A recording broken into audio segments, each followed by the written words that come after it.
Hi everyone, simple video lang how to clean up your extra fans lalo na pag sa cars.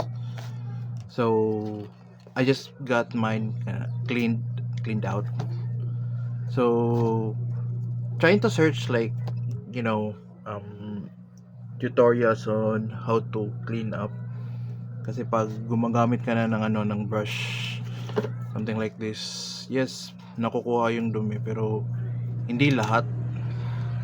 So what I'm trying to do right now is to show you how to like open it up para madali kasi as you can see, this is really closed unit. Wala siyang anong daanan talaga. So basically all you need to do is open this one, twist lang, tapos pull. See, okay, may groove siya.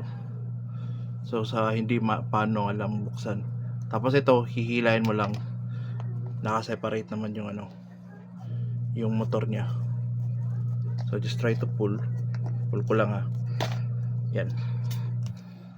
You can wash this, tapos ito rin wash din. Ito natatanggal lang ito pag nare-remove mo dito, pero just to avoid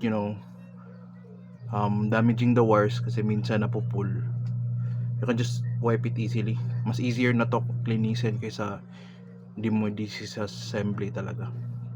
Hope this helps.